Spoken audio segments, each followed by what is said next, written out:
the Bible. And he found in Daniel 12:4, where we are told about the time of the end, many shall run to and fro, knowledge shall be increased. He understood it to be that we're getting to that point.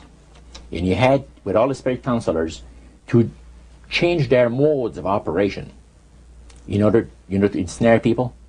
And he devised a way whereby people would disqualify themselves from being members of Christ's kingdom. And he was just very candid about this. Oh, yeah. Telling you and the rest of the group, 60 or 70 people there, the plans that close to 100 people. Lucifer had revealed to him. And by the time the council came to a close, they had three major policies that were going to be followed. First, they were to see to it that humans would be made to believe that Satan and his angels do not really exist. Because up to that time, you could walk down a street of Paris and you would have signs that would say where you have a soothsayer or a fortune teller of some type, and if you want to put a curse on someone, you could go and see this other old lady over there, the old witch. That's the way it goes. But now it had to change. Lucifer says we have to make sure that people, humans, get to believe that Satan and his angels do not really exist. You know, Roger, that's interesting because a recent research study report that I read indicated that in a national survey, I believe it's over 75% of people do not really believe in a real tangible devil. But there is one. Oh, yeah.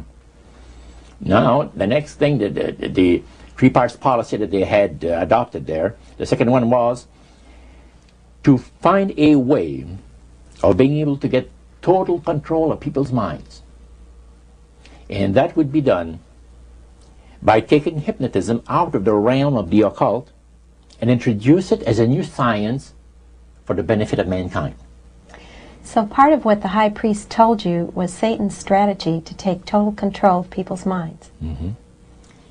They felt that by taking hypnotism out of the realm of the occult and introducing it as a new science for the benefit of mankind, they could then use people of great renown, educators, people of capacity, that would do great things, such as supposedly regress people in time to former lives that they had. And of course, after the session is over, the person would not know a thing about ancient history, and the person that she or he has talked about performing, certain deeds, we'll say 3,000-4,000 years ago. But this was their strategy. Now, what this would do for the thing is this, that it would create in the minds of the general public, solidly set in the mind of the general public, an unwavering trust in that great deception. In other words, people could, they would believe it. This person was hypnotized, was regressed in time to, former lives, and did this and did that, and no deception. Maybe Alexander the Great, we'll say, and some of his generals and people like that. And the person, after the session is over, comes out of hypnotism, and he or she doesn't know what she's talking about. So now this would be a way of de-Christianizing the Western world through the avenue of mysticism. Now the time came when Lucifer decided that he had to choose a person to initiate this thing. And Franz Mesmer, which was an Austrian physician, was chosen. Because the priest told you all of this? Oh, yeah. Okay. Because he was most capable.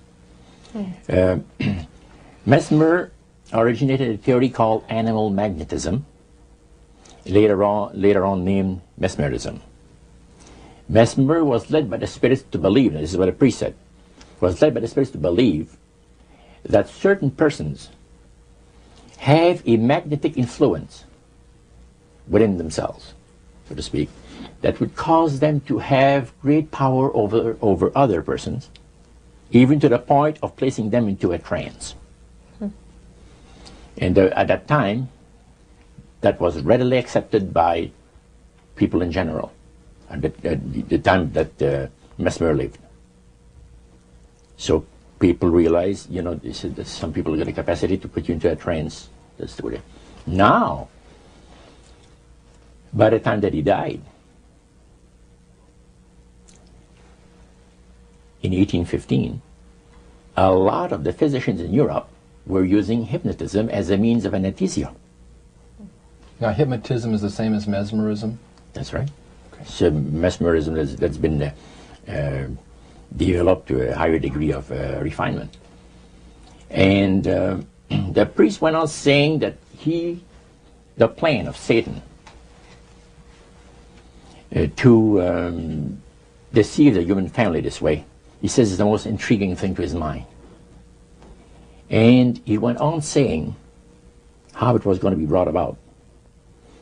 He said that a fellow by the name of Darwin and another fellow by the name of Thomas Henry Huxley would be used by the spirits because in their childhood they had been hypnotized by medical doctors.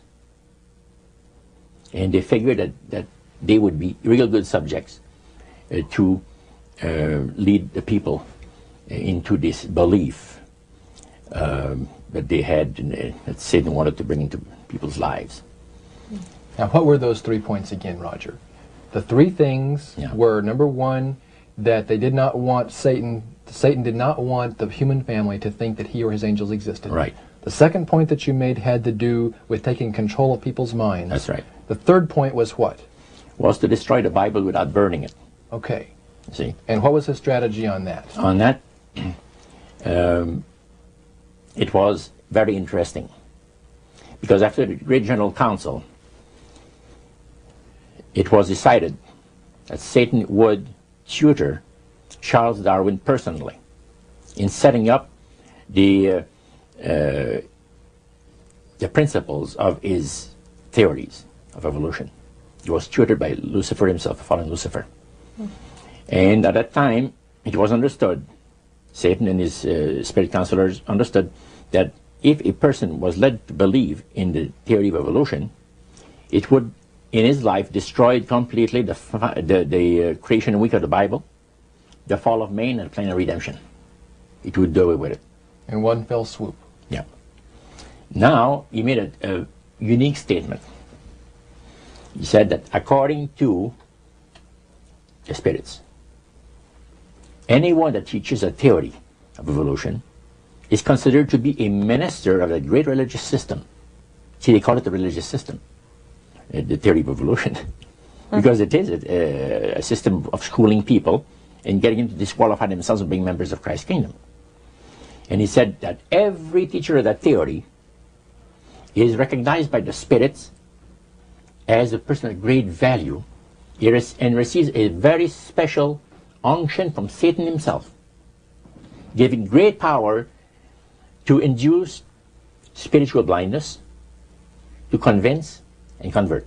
3 capacities are given to those teachers of the theory. Then, that's not all. The priest says that Satan considers the teachers of the theory of evolution to be so valuable to him that in the sight of all the inhabitants of the galaxies, he assigns a retinue of bright, beautiful angels to follow that educator all the remainder of his life. And that in the sight of the inhabitants of the galaxies is the greatest honor that he can bestow upon his workers, upon mankind, and to, until the controversy is finished. That was quite enlightening. Now, the high priest was talking just sort of like a preacher would talk up front. Was he enthusiastic? Did he seem like he had bought into this and was excited about it? Oh yeah, he believed it 100%, no question about it, so everything. Why would he be so excited about spirits trying to deceive human beings? Because obviously out of this council of the 1700s, deception was a major part of the strategy. Why? Well, he says it's deception. It's like politics. You believe in one candidate, the other person believes in the other candidate. And they're fighting to get